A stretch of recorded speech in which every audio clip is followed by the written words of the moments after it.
Welcome, everyone, to the September edition of Wireside Chat. And I'm very pleased to have as my guest tonight, Cynthia Liu. And let me give you a little introduction. Cynthia is an author published with Penguin Random House, Disney, Marvel, SNS, that's Simon & Schuster, Sterling, and Scholastic, a lot of S's in there, for a variety of formats, including picture books, transitional readers, chapter books, middle grade, and young adult novels.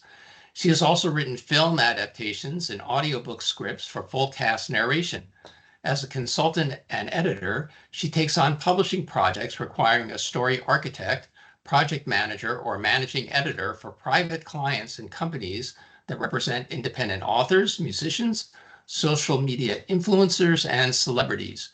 Her work is never boring. She holds an MFA in creative writing and publishing with a concentration in screenwriting from Antioch University in Los Angeles. Cynthia, thank you so much for joining us.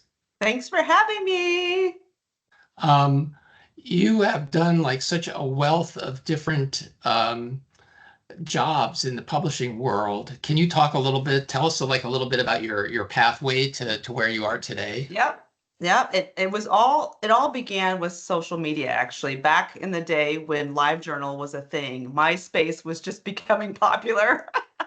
And the way I learned everything was through the internet, basically. Like, I got in my head that I was going to become a children's book author because at the time, Harry Potter had become huge, and I was a business consultant. And I thought it was really odd that all these adults were reading a children's book. And I'm like, okay, what am I missing out here? And I finally like bought a copy at the airport, read it, and thought to myself, oh my goodness, somebody has this as a job. Like, they're writing this amazing story, and how cool would it be to do that for a living? So it just planted a seed in my head that maybe if I were to settle down and have a family and stop traveling, that I would become a children's book author, even though I had no clue how to write. So you didn't have your MFA at that point? No, I didn't have any of that. I was just a business consultant. I was literally like doing process flows and helping roll out software to Fortune 500 companies. So I think that job taught me how to break down any project and figure out what the goal is, gather the information that you need to be able to accomplish the task of that project. And because I've been thrown in so many different environments, I was very used to just being in a place where I didn't know anything. I mean, I was working on satellite handsets with the military, to billing for like Bell South, to financial services, Y2K, to Sony PlayStation, helping them launch their new website for, oh my gosh, that was so fun. There's just so many different cereal company. Like, so I was like, okay, this is going to be a piece of cake. All I need to do is just like figure it out, just like I do with all these other projects. So I kind of went into it that way. And the fastest way for me to get information at the time was to go online, find where the writers were hanging out. Heard about the Society of Children's Book Writers and Illustrators. I then immediately joined that because I knew they were the largest organization that could help, bring me into the fold of that world. Met people, started reading some books about writing, and it just kind of started from there. So just getting to know people and getting to know, like, what does this mean to be a children's book writer? That eventually just translated into a bunch of other things. So it's always been that same approach, which is, ooh, that'd be cool to do. How do you do that? Let me research it online and then start learning about it. So that's how I've done it, like, every time. So yeah. That's incredible. I mean, one of the things that we talk about in this program, especially like in MFA 505, which is the gateway course into the program, is the imposter syndrome. And we always talk about like, oh, every writer has the imposter syndrome. We had something we all have to work through. You seem to be somebody that does not have the imposter syndrome. Well, it was kind of interesting. I think going to a critique group really helped me understand that everybody has to start somewhere. And so no, I don't think any writer just is like just born just knowing how to do this, like we all have to learn how to like ride the bike, without the training wheels. And so I started out like any other writer. I was just completely clueless. And just I was like, well, if I want to be published, I can't be afraid to share my work, because what am I going to do? Hide it from my readers and stick it in my closet and be like, yeah, if you like beg me, maybe I'll let you see it. No, I have to be able to be okay with like showing them my stuff. So I was totally okay with, I don't care how bad it is. I'm only going to get better if I just put it out there for people to look at and tell me their thoughts. And I try to listen very closely to their thoughts and go, hey, I agree with that, or that's a different way, an angle, like maybe pocket that for later. So I just always constantly look for feedback that resonated with me, that like got me more inspired to make my work better. Um, so yeah, I mean that's exactly what I did in consulting as well. Like I would get Well, feedback from people I worked with about really want this to work that way, or somebody else would say, well, no, it should work that way. And so ultimately, you have to use logic and my own intellect to go, okay, this is the path I'm going to mhm. choose to help solve this problem. So, yeah, I didn't really have the imposter syndrome. I did feel insecure though during my first critique group, naturally, because Yeah. I was sweating and I was like shaking when I was reading my manuscript. But then once I did it once, it was like, oh, there's nothing to be afraid of. Everyone's so nice. Well, that's fantastic. And as you were talking about that, it did strike me that you were applying a lot of the career skills, I guess, that you were had already learned from your consultancy work Yeah. towards writing. And it does seem like they're a pretty good match. Yeah, absolutely. I mean, I think when I was a consultant, I was put in so many circumstances where I just was the youngest person in the bunch and also the most clueless. So my clients would be twice my age, and they knew their work, right? I'd come in as the person who was like, I'm here to help you out. Tell me what your job is. And they would look at me like, how are you going to be able to help me? But I think it's just a process of just doing lots of listening, and Mhm. just provide that outside perspective. So I was so happy to get outside perspective, to be on the other end of it, right? Like, because people who aren't familiar with what I'm doing can just offer insight that there's just no way I could come up with that on my own. There's just no way. So it's, yeah. So what are the first books that you published under your own name, and Hmm. how did that come about, and continue with your story of how you ended up where you are today? Yeah, so the first novel that I wanted to write was, it really just became, I'm going to become a children's book writer. I sat down in front of my computer. I had no idea what I was going to write, and I just started writing. I just like, some people tell me that there are some people who can visualize things in their head, like see scenes, but other people can't. Like I didn't know that was a thing.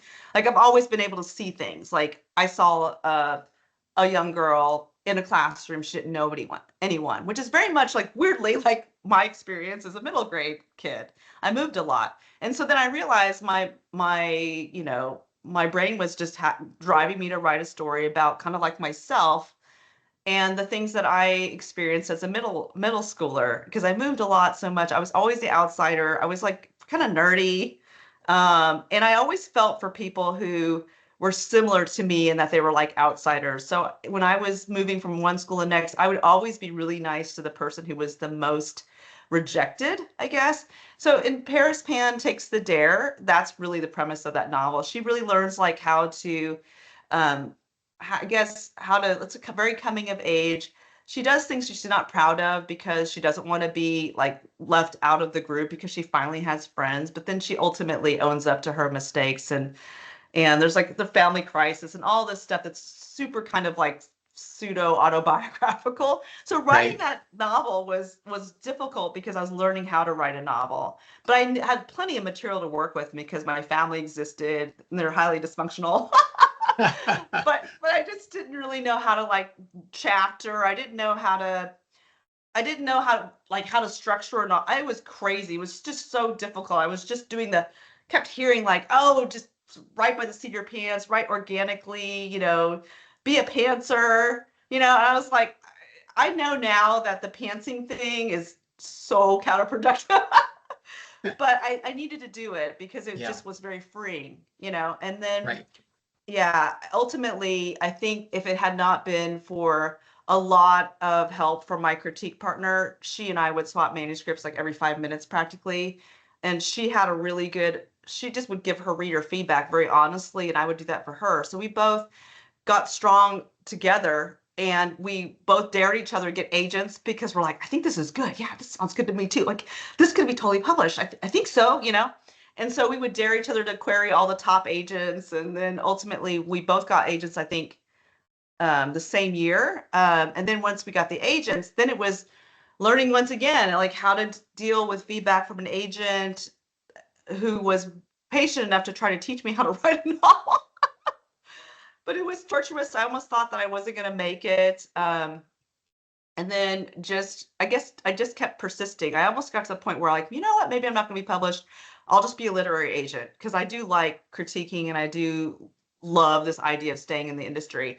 And it was right when I was just about to like go, I'm so tired of all the rejections that I got an opportunity from my agent she said, hey, okay, we don't know if we can sell your original novel, but how about you try to write a proposal for a young adult novel for an existing series?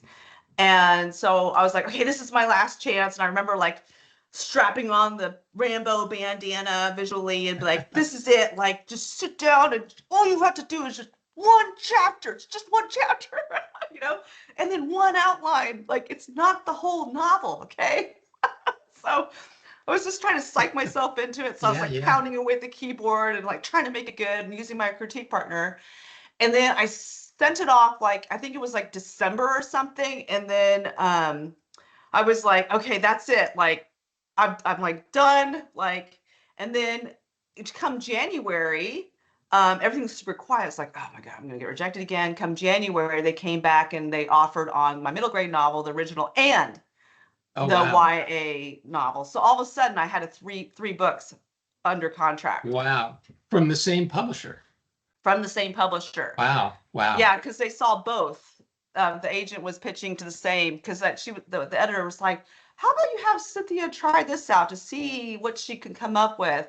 So yeah, so I went from being like, "I'm going to become a literary agent," maybe to suddenly I had 3 books under contract. Yeah. So that was cool. And then during that whole process though, I was blogging. I was writing about how to write for children and teens, even though I wasn't published. But during that time period, I was also critiquing a lot. So I would do free critiques and it became these contests and stuff online. And so I had like this weird following of like people who were like, get a free teak from Cynthia. They're called free teaks. And there was a whole thing, and a lot of like I did auctions too. And so I befriended editors and agents to raise money for pet shelters, stuff like that. And Mhm. so I was just really involved with the community.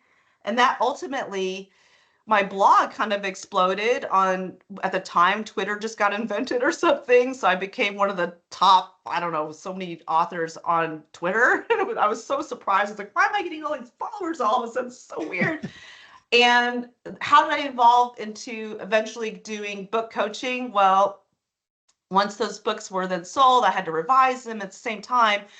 My critique partner was like, you should charge. Like at the same time, I was going through a divorce, and so the whole income thing was like, I don't know what's going to happen now. Like, Right. so I was Right. like, yeah, there Got to was bring in the like, bucks. yeah. So I was like, oh boy, like this is getting kind of scary. So I was like, okay, let me do it. So I just went out and just contacted everybody that had done free takes with. I had an email list. And I said, okay, I guess I'm going to charge now. And I gave out price lists and all of this. And sure enough, like within I think within 24 hours of that email, I had already amassed like $1,200. And I was like, oh my God, 24 hours, $1,200. What? For me? I was like shocked, and I was like, okay, I think this could be a business. And then so I basically put my consultant back hat on. I developed a business plan, like how do I do the pricing strategy? How do I make sure I have enough time to do all this stuff? And then I still maintain the blog, and then it eventually evolved into I was getting these clients that were kind of from all walks of life, and one of them happened to be very wealthy, which was kind of helpful. And I remember it was like he was like, I have some children's stories, and can you help me with it? And so I took a look at his stories, and I was like, oh, I was like, yeah, they weren't even close to what they should be for children's book stories because they had adults as main characters and all. So there was a lot of work to do. So but it was kind of weird because I was like, I don't know if this guy's for real, because it was like something about the communication that I was like worried that maybe this was like a scammer, Mhm. And so I said, okay. So I started looking up rates for, because I knew I was charging very cheap rates, like very, very cheap. Like people had told me like this is just too cheap. So I went to the Editorials Freelancers Association to look Yep. at market rates. And so I was like, okay, if I'm gonna because this person really wanted to get me on the phone, which I was like, oh, everything was like asynchronous and through email, right? So it was kind of scary. I was like, I don't know if I want to take a phone call, like if this is like some sort of weirdo, right? So I ultimately said, well, it's going to cost to do the phone call for a 30-minute phone consult cost you $150. So, which was like very different from the rates I was charging people that I already knew. It was like very much, much higher. And he was like, sure, no problem. Sure enough, he paid me in advance. And I was like, oh, this guy might actually be legitimate. And so we got on the phone, and sure enough, it was completely legit. And from there, I did a bunch of work for him, and he's like my longest term client. Like, it's kind of like I don't know if you've ever been a landlord. Like, has anyone in the audience ever been a I'm a landlord? dean. Does that count? It's sort of like a landlord. Yeah, well, I have been a landlord, okay? And my theory is that sometimes you get really great tenants, and when you get one great tenant, it just like makes your whole I mean, it just supports the whole building, like it's all good.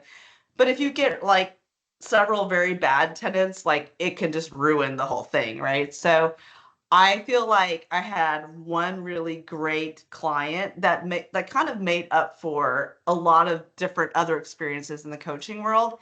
And so my attitude has always been just continue to seek great clients, and you won't have to really worry.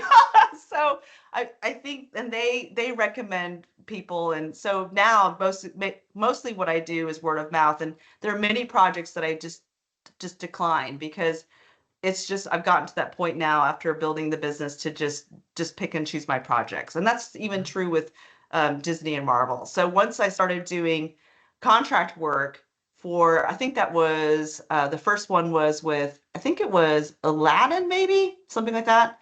Um, my network, like my critique partner, right? She was like, I got approached by an editor who would really like someone to write Disney contract work, but I don't do Disney contract work. How about you, Cynthia? And I'm like, oh my gosh, at that time I was like taking my daughter to Disney World like every year. And I was like, of course. And it was just by chance that editor was flying into my city for a conference. And I was like, oh my gosh, it was like the day before I found out. And then we met up. It was like something out of a movie. Like we went to RL in downtown, like, where Oprah would interview her authors. So we met there. I was like, we got to go there. And so we chatted, and ultimately that's how my relationship with Disney began. We hit it off, editor and me. We talked about the projects that she had. And from there, she has referred me to all of the other editors, and it spread to Marvel because they're all related now. Mhm. So I've been a Disney contract writer for a long time, like maybe 10 years now. Wow. Yeah. So like any one of these jobs would be like a full-time job for a regular person, and you somehow are managing to juggle all of these things, plus being a writer. So what is your secret for like keeping all these balls in the air? Oh my goodness. I actually don't know how I'm doing it, but I've been doing it for so long. There must be some system. I definitely have a mental way of keeping track of the number of hours that I have available. So for example, I teach at SNHU, right? Like my boyfriend jokes that you have like 5 jobs. I'm like, oh yeah, sometimes it's like I do. I rotate them around. But I teach at SNHU, but not every term, right? Right, I right. have my long-term clients, super handful, slim now, very slim. It used to be a lot more. And I slowly winnowed them down to like my stable clients. Like, they're the ones that I know that they'll always be there. So now it's just a handful, And like a few. let me ask you a question about Mhm. like those clients. Are these writers who are, you know, producing books like on a yearly basis, or they're always working on something new, or are you shepherding them through like a long-term project? Yeah, so it really just depends because some clients will come and go. Like they'll have a project, they'll be really hot on it, but then like many writers, they'll put it aside and not come back to it for years, right? So Yeah. I don't rely on clients in that sense. So I think as I started doing the freelancing, I also expanded into different things. So I don't just do editing or helping with structure or helping with line editing. I also learned how to do book marketing, right? And Mhm. I also got involved in independent publishing because I had some clients who were like, I don't really care if it's with major trade. I want it on Amazon. And so then I started learning how to do Amazon. And so and I also myself, I use myself as a guinea pig. I just wrote like writing for children. I took my blog and turn it into an independently published book like I did on my own back when Amazon was pretty brand new. The KDP thing was brand new. So I did that and I was like, oh my gosh, they really are trying to make this super easy for just about anyone. But then Amazon advertising came. And so I was like, oh, I got to learn how to do that. And my client was like, yeah, let's do that. Let's figure it out. I'm like, all right. So I was like, let me crack that nut open. So I started researching Amazon advertising and then I started helping clients with advertising. So I'm kind of one of these things where like my clients know that if they approach me, I may not be available. But if I can squeeze it in as something that's small, that's compact sized, then I'll go, yes, I can do this. For example, I might have a client that says, oh, I just wrote another book. Can you do the A+ marketing for it? I'll be like, oh yeah, I can do that. Like I can fit that in like on a Saturday, you know? If someone says like, I have this very big project, I might go, ooh, I can't at the moment, but let me refer you to someone else. Mhm. So I still keep good relationships with my clients, but I'm constantly thinking about what can I fit in given what I'm doing at the moment. Because I can never really predict, right? Disney might not say anything about my next project for 6 months, and I don't want to be sitting there like not making any income, right? So Mhm. that's how I'm doing it, I guess. I just basically told you. I'm just constantly juggling the different balls, and it's just I guess I've been lucky in the sense that there's enough volume that I'm usually not dead in the water, right? So like you guys with SNHU, there's a term I can pick up as an adjunct. That was another thing to kind of hedge risk as well. Like I was like, ooh, like maybe one day I'll want to become a professor with tenure. I thought about this at some stage in my life.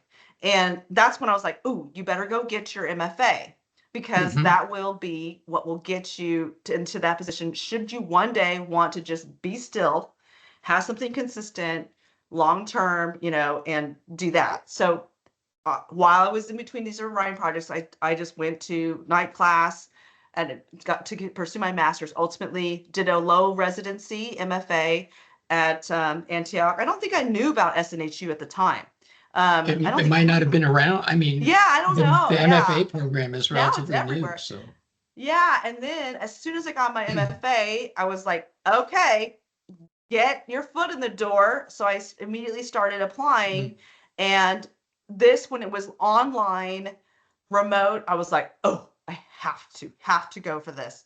And so, yeah, so then I got an adjunct position with SNHU and I was like, oh, thank goodness, right? Because it's so awesome. I can like turn on a term, turn off a term, all of that. So between that and the Disney coming on and off, my stable clients coming on and off, and being able to just turn down, like, right, like sometimes SNHU will say, can you teach this term? And I'll go, I can't because I've got a Disney project, sadly. But that's good for you guys because I'm publishing, right? I'm like building my Yeah, portfolio. It's yeah, good. You don't absolutely. want me to, yeah, I don't want me to be stale.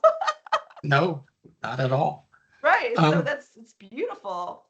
Yeah. And so, yeah, so that's kind of how it works. It's just like getting enough going that you can then have enough to say no to and yes to and no to and yes to based on what's going on in your life. So yeah. Very, very cool. All right, I'm gonna follow up a little bit on that later, but I want to turn to the chat and pull a question out of the chat. Okay. And I want to remind people in the audience, please post questions for Cynthia in the chat.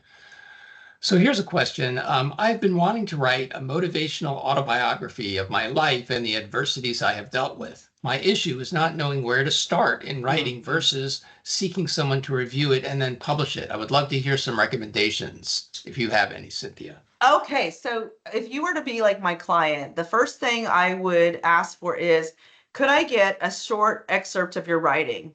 Just to kind of understand where that person is in the, I guess, the continuum of on the path of publication. So I usually will ask for something really short, like 500 words, just 500 words, because you can tell a lot in about 500 words. And I'll just say like, and then from there, I also will schedule a call with that person to kind of gauge how badly do they want to write this on their own versus how willing are they to hire someone to write on their behalf. So if I look at the sample and also talk to the person, I can get a good sense of, okay, we've got a lot of work to do, like for in terms of the writing. I might gauge from that conversation that maybe they're totally okay with hiring someone else to write the novel, the memoir, whatever you want to call it.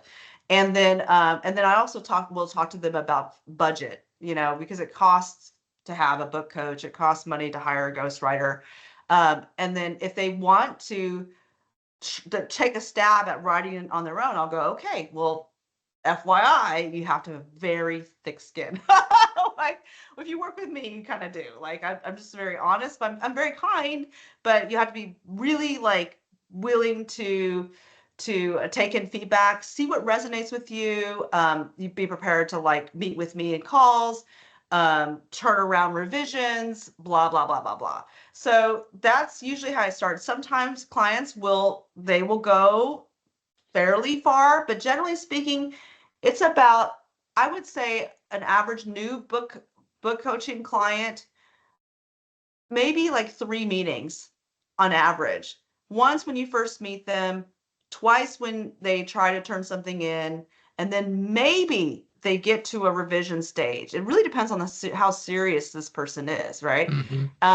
So that's why it's like, it's not too common where you run into someone that is really in it for the long haul.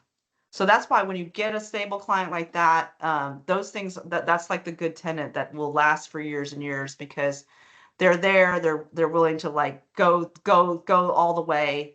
But that's not that, I would say that's like maybe 5% of all just like random contacts. It's not like everyone. But if you're deep into the writing community, like if someone's already pursuing an MFA, that's a little different. The odds will probably be a lot higher that they'll stick with it because they're already sinking money into the MFA. Right. I don't know if that answers the question. Yeah. And actually, I'm going to grab another question as well. It's starting to get some great questions here. In 608, editing and coaching, we are discussing our philosophies right now. In a nutshell, what would you say is your editing coaching philosophy? Oh, it's kind of right here.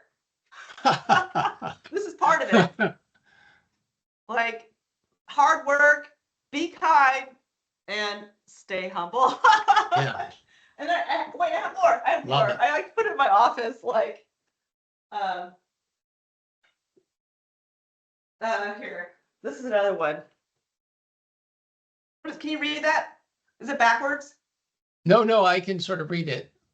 It We don't says, grow. So we read it, don't read it. grow when things are easy. We grow when we face challenges. Yeah. Okay. And then there's Right. another one. This is funny.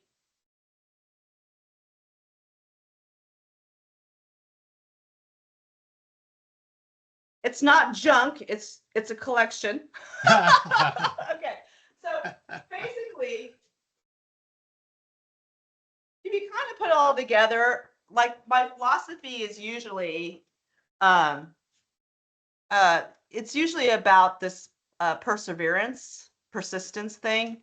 It's about definitely being kind, and I mean, I persevere hard with my coachees and my students. Like, I don't leave things on the table. Like, I really want to push their writing to be stronger. So I won't just like gloss over something and ignore it if I know that it's going to hold a writer back. So I'm very, like, you can see I'm always like, work hard and grow through challenges. So I persevere to challenge my students.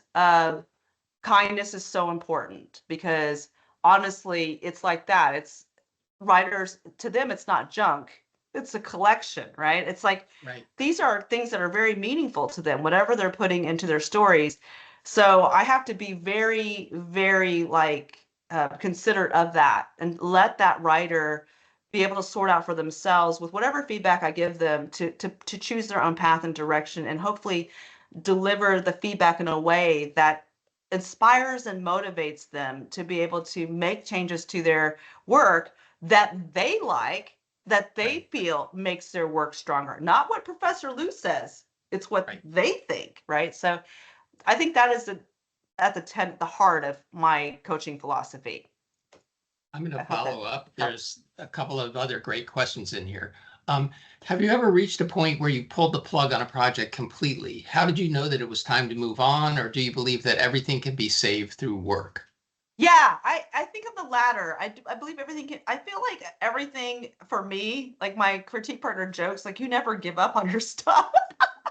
I'm like, it's maybe like this now and then, like, but I'll come back to it and it'll look like that later. It's like, Mhm. I don't know, maybe I'm just like a saver. I just don't want to waste like some good idea that I had, but maybe the execution of that idea was poor, right? Like, there's a novel that this has been on the back burner for like 10 years, but it initially started out a certain way where I really, really wanted to be a surprise that the teen was dead at the end of the novel. And I got so much feedback from my MFA program. Like, everybody under the sun, there was like, don't do that. Like, this is Yeah. just like so anticlimactic. And I was just so stuck. Like, I wanted to so sixth sense this thing, and it just, I wasn't ready to go there. And eventually I got to a place where I was ready to go there, and I'm so happy, now that I feel like I have a whole outline. I'm like, okay, when it's ready, I'm ready to like tackle that. I'm unstuck now. I'm going to save it. It's going to be even better, but thanks to everybody else that was just like kept persisting with me. No, don't do this, please. Like, it's going to be so much better if you take it another direction. And then I started writing it that way for my MFA program. And I was like, oh my gosh, they were so right. Why did I not take that feedback? And I tell myself, I just wasn't ready at the time, Right. you know? I think there are definitely ideas that you have to be ready for, right? You have to find, like the book I'm working on right now is a book that I started writing. I wrote the first draft of it in like 1982. Mm-hmm. And it was so far beyond my abilities then that I just couldn't do it. Yeah. And so I'm very dissatisfied with it. I put it aside. Um, and it's only, in the last couple of years that I've come back to it, and I felt like, oh yeah, now I'm ready. Now I can do it. Yeah. And of Yeah. course, And it's changed a lot in that time exactly. because Yeah. I And have. yeah, exactly. I was gonna say, like, I've changed so much, from when the idea first started.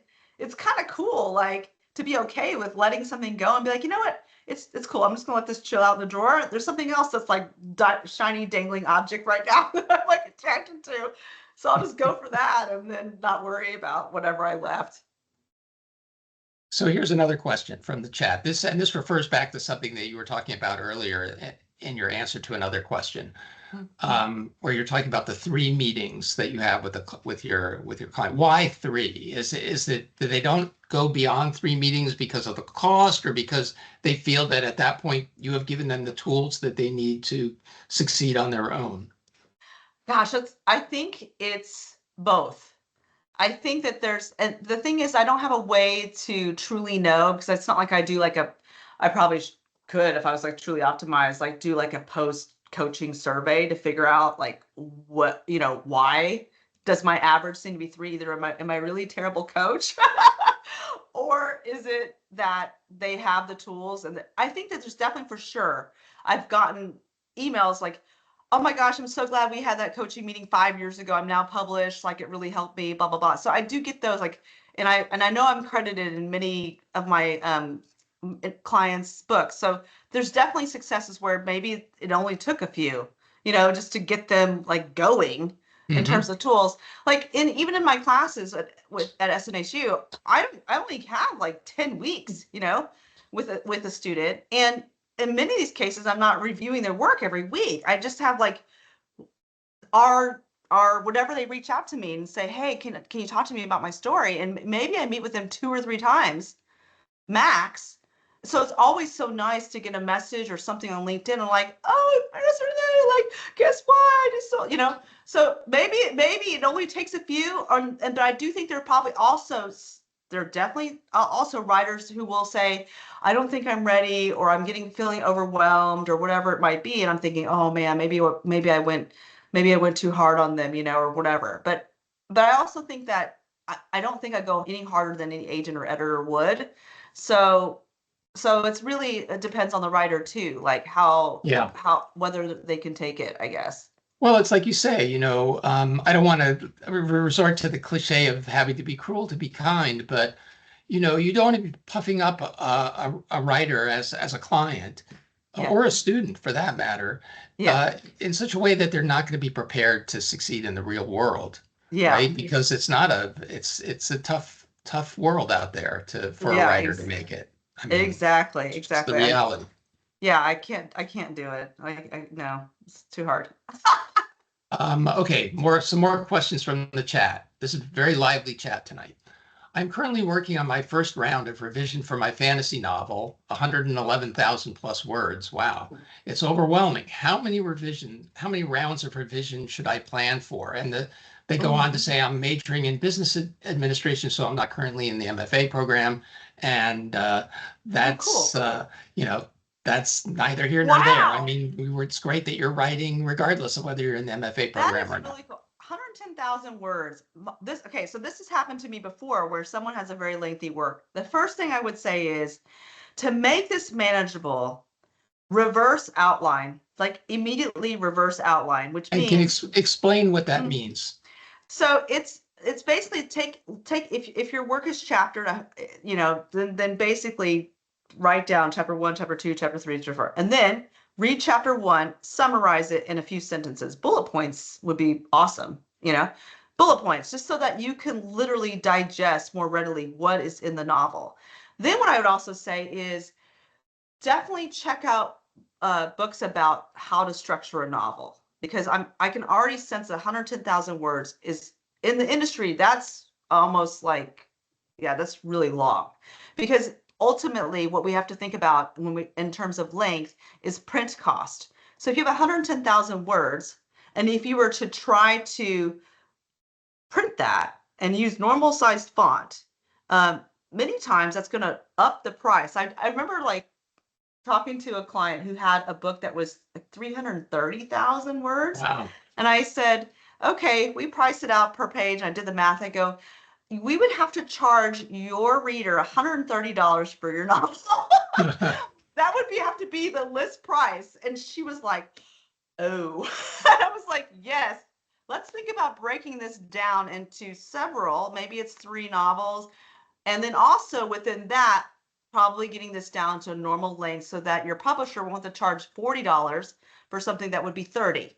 Right? Because length does matter in the publishing world. So I would say reverse outline, and then maybe you can also get the assistance of a developmental editor. It might be worth paying them for a few hours to just take a look at your outline to see if they can pick up on some things in the actual structure of the novel that needs to be worked on, so that this can be pared down to something closer to, I would say on the top end, 70 to 80 in that zone. Just so that you don't end up trying to revise something as far larger than it needs to be to tell a really great story. I mean, that's my approach. What do you think? Well, I'm going to chime in a little bit, because I feel like different genres have different norms in that regard. So 110,000 words for a fantasy novel, like an epic fantasy novel, That's still a lot, but it's not unheard of. But I Mhm. would say, if that's your first novel, unless you've really written something, fantastic that's going to compare to the 110,000 word epics that writers like George R. R. Martin are putting out, Mhm. um, then it's too long, probably. Mhm. And any book is, before you've gone through revisions, almost every book is longer than it needs to be. Mhm. Um, Part of revision is cutting your work down, whittling it down so that it's as long as it needs to be, Mhm. um, which translates to as short as it can be. Yeah. Um, and that's how many rounds of revision that's going to take you. That's Mhm. hard to say. It's impossible to predict. I mean, Yeah. I found like the the approach that I has always worked for me is like when I know that I'm starting to make things worse, that's when I stop revising. Mhm. Oh yeah, I'm the same way too. I actually have a target, especially with clients, and with my publishers. Uh, but this takes skill to get to this level where you go, okay, my first pass of revisions is developmental editing, meaning I'm literally going to the reverse outline because I have this hunking monster. I don't know where I need to cut. Like it's just here. So I need So to be able to look at. what does the reverse outline tell you though? Like what It tells. actionable information do you get from the reverse outline to assist you in your revision process? Okay, so what I do is I'm looking at story structure with my reverse outline. I can see in like a few pages what's in my whole novel. I can then go, what's happening in this chapter? Have I raised suspense? Is it just explanation? Well, okay, wait a second. Like, why are we just explaining things for chapters, right? So I just look for like flaws that I could already see, just like I can look at my characters, who's there, who did I forget about? Do I have too many characters? How do I simplify this? And again, it's like always about how do I tell the same story just as Hmm. well in less space so that my pacing is really great. Right, right. And then, so I don't write epic fantasies, but even then, if I wrote an epic fantasy, it would be the same way. Like, where is this outline getting boring? Like, how do I do these five things that are kind of doing the same thing? Well, maybe I should compress this into like one event that does this one time. So that's what I look for. So my developmental editing would be this big picture look at the story structure. The second pass is called my substantive edits. The second pass is like, okay, I'm happy with how the overall outline will look. I'm actually revising the outline. I'm not revising the book. Does that make sense? I'm not going into my manuscript at all. I'm Yep. just looking at the outline so I can have something manageable to work with. And then in my substantive edit, I'll then go ahead and execute what my outline now says that I should be doing because hopefully it's shorter and it's snappier and it's building the tension like I want it to. And then I'll go into the manuscript and start executing those changes. And then I might have some epiphanies and go, you know what, let me change this in my outline and change that into my outline because I just discovered something even better. So I'll just keep revising that outline to keep it manageable. And so that will be like my second pass. So now I'm like, okay, now my outline's even more solid. And now I know exactly what's in each chapter. It might be a little ugly, but I know the scenes now. I'm like, I'm in. Now I have to do is just go in chapter by chapter for my final pass, and then I'm done. So that's, I use this approach for every project with Disney. It works really well because the editors only need to see it twice. And sometimes they only need to see it once if I get really good at it. But like, generally speaking, I don't want to torture my editors or agent by having them read my thing like 7 million times. I really wanted to get it to be as tight as I can. So that reverse outlining thing, when you have a big draft of something, is super, super handy to help point out your own, your manuscript's weak spots because you have the high level bird's eye view. Some people use their walls, they put post-it notes to Yep. do that. And there's all sorts of ways to do that. All right, here comes another question. Okay. Um, I've got to scroll up here. Here we go. Um, I would like to get my MFA in creative writing, and I hope you will apply to this program or some other. That'd be But I'm awesome. worried that AI will make creative writing from humans irrelevant. What is your perspective on creative writers using AI? Well, that's a great question because I feel like AI will ultimately be not an enemy, but be a collaborator in a way. So the reason why I say this is because I love to get my hands into everything, right? So I was like, what if I became an AI tutor? I heard that's a job, right? So Yeah, I just we're teaching people how to write prompts and things like that. Yeah, so I actually auditioned to become an AI tutor. So I did it for like, I don't know, 12 hours or something. So now I kind of understand how AI learns. And after going through that, I was like, oh, I don't feel threatened at all. Because when you understand how AI actually works, it's just trying to predict things. And it's so Right. fun. It's kind of like, how you have a magic 8 ball and you shake it and it comes up with a message, like I think AI can be used in so many ways to help brainstorm. I don't think it can really, maybe one day it will, but I think we're in a great time and place where we're not really replaceable. I mean, our imaginations are so cool and we know so much about being human that AI clearly doesn't know. And we can try to train it, but honestly, I don't know. There's so many things about the human brain that doctors can't figure out. If no one can figure it out, AI likely can't put it together because it's being trained by humans too. Does that mean, you know what I'm saying? Like, it's Yeah, not like somebody out there knows it all and they're just downloading their brain and now AI has it. Nobody really knows the mysteries of the human brain. And because of that, AI doesn't really know. It can just put two and right. two together. But Yeah. And I mean, the reason that I segued into this particular question was because of what you were saying about reverse outlining, because it occurs to Mhm. me that, you know, you're taking a chapter of your book, you're breaking it down into a couple of sentences and moving on to the next chapter. Well, why wouldn't you just feed your chapter or your manuscript into an AI and say, make me a reverse outline?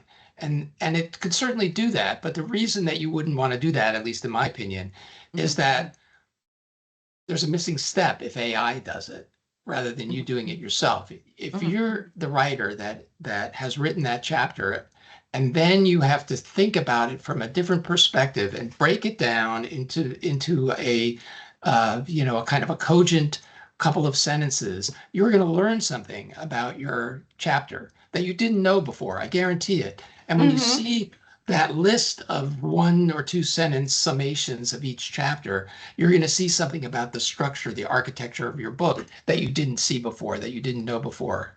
I also guarantee that. Mhm. And if AI produces that for you, you're never going to see it. You're never going Yeah. to learn that stuff that you learned only by doing it. And that's Yeah. why I personally feel I'm kind of vehemently as a writer against AI because I believe that writers learn by doing. Yeah. And if something else is doing it for you, you're never going to learn to be a better writer. Oh, yeah, that's so true because it skips over all the synapses that you have to make to connect words and ideas. Like, I would only use AI in a very rote way, which is like, I mean, I use it today for like really, it's like, okay, I have a list of things. Can you please just alphabetize this for me? Like stuff where I'm like, but for the creative stuff, that is not something I use AI for at all. I might say, I need to write a children's book story about bears. Give me words about bears. Like just words that are about bears. And it's like that's useful, especially if I'm doing rhyming or whatever. Yeah. Um, so it just saves me time from like looking up something, like so I use it like a secretary or admin assistant. And I think that's where it's really powerful. Yeah, I confess that I do have a use for AI, which is that when I'm grilling something in my backyard, I look for recipes. I'm like, how do I cook this? And we'll come up with something that so far at least has not poisoned me. So, um, all right, let's see if there's anything else I can get out of here. I saw one question here. I'm going to put you on the spot a little bit, Cynthia. Sure. All right, let's see if I can find it here. And this is from a screenwriter who's in Okay. the audience. I have a Nice. TV series called Wi-Fi. The log line is In the aftermath of an alien war, a fractured team must recover a powerful energy source. My question is, would that be something that you would want to read? What would your reaction be if you saw that as a log line? Okay, reread it for me again.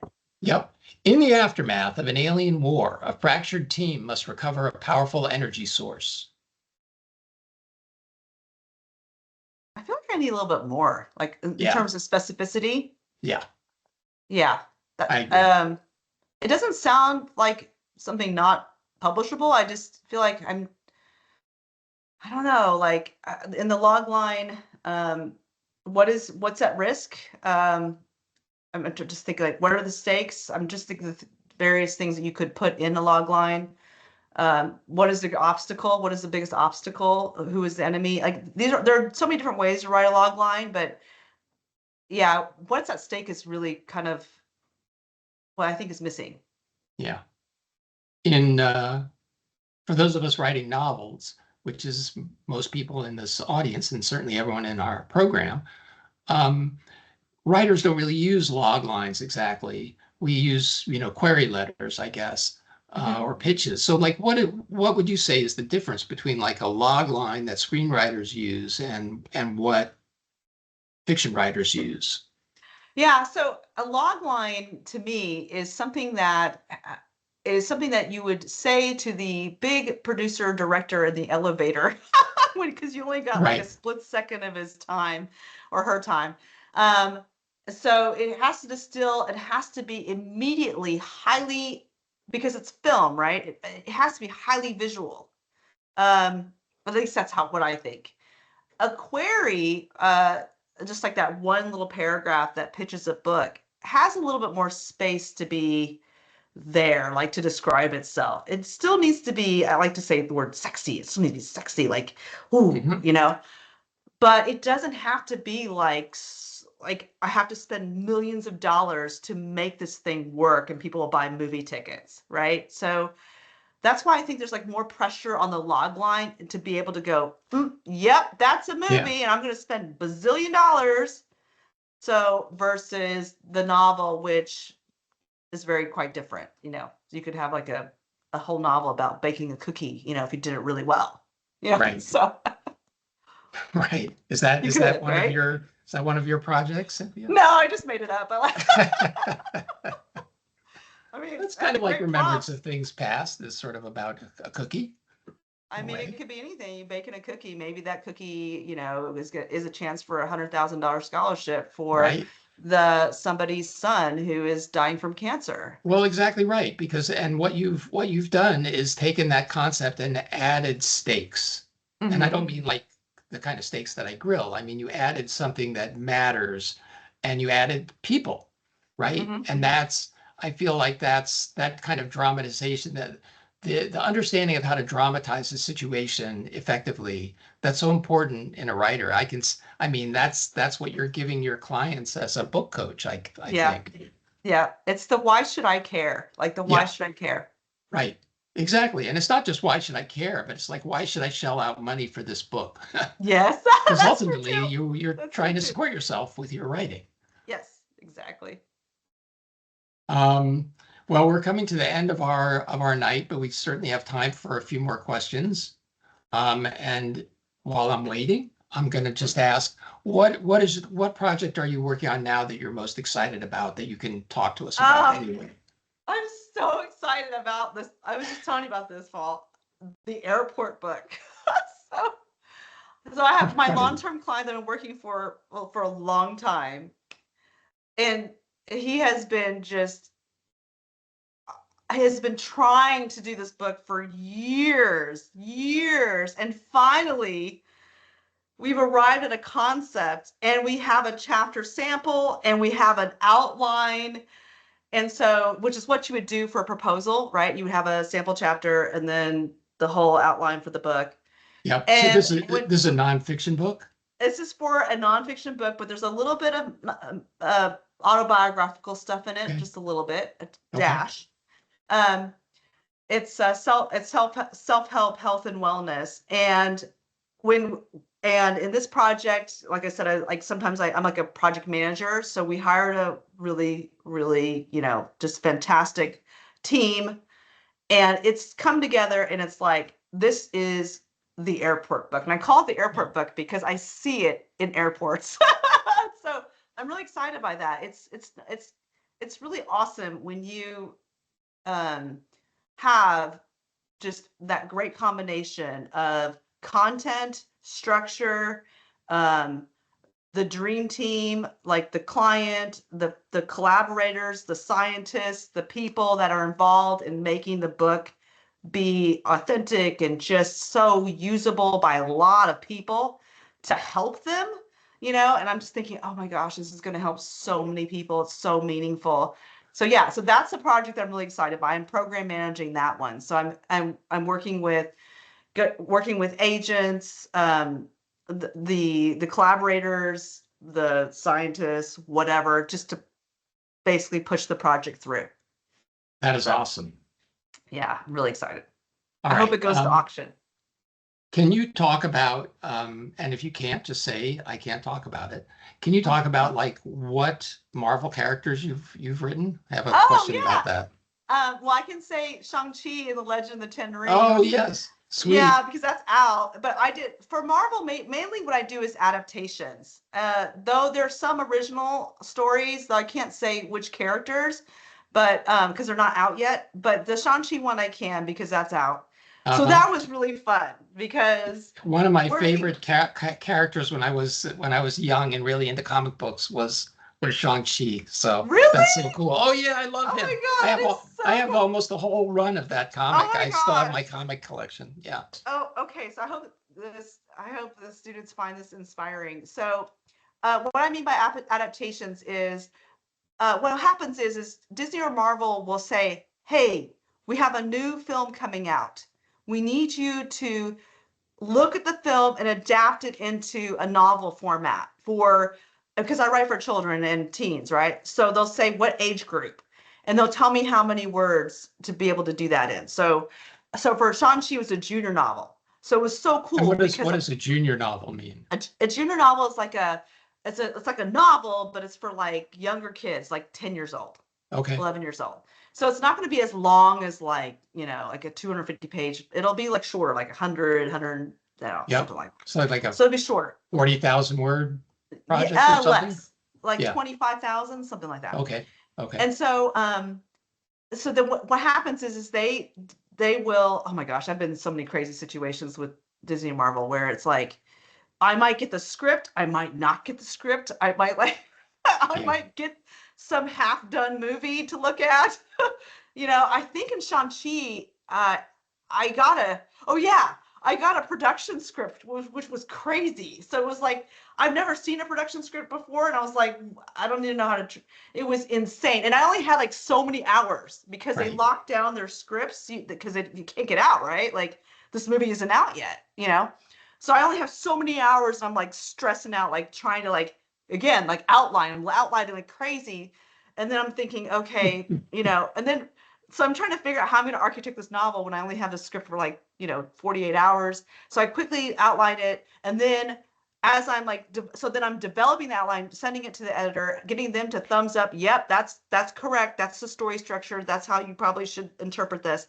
Then later I might see an early version of, parts of the film or whatever, just even scenes, and then I'm literally trying to grab lines of dialogue and stick it in the novel so it's true to the film. They're very good about it. Needs to be true to the film. You can't just make stuff up. Yeah. The one thing you can do is you can make up thoughts, right? Because you don't necessarily see thoughts in film, right? Yeah. So I'm like, oh, I can make up a thought here, like, Simu Liu, like Simu Liu is gonna think this. And I crack myself up with whatever thought it is that wasn't in the movie. That's great. Anyways, it's cool. It's very fun. All right. So, and that brings us to 9 o'clock, which is the end of our Wireside chat. So I want to thank our audience. Thank you so much for taking the time to join us tonight. I especially want to thank Cynthia for joining us. Cynthia, I feel like I could have talked with you for another hour easily. So I hope you'll come back for a future event at some point. We could do a part 2. Yes, exactly. We'll come back and do part 2. But for my And students in my until class, then, yeah, I was going to say, for my students in my class, or if you ever have me, do not hesitate to talk to me. Like, send me an email and go, can we just chat for like 15 minutes, whatever. I'm so happy to do that. And I can help answer any questions that you have about anything, basically. yeah, and I mean, you can tell just from, I hope, from listening to Cynthia tonight, that if you give her 15 minutes with your story, that she's going to improve it dramatically. So, Anyway, uh, all right. Thank you so much, all right. everybody. Good Bye. night, Thank you. everybody.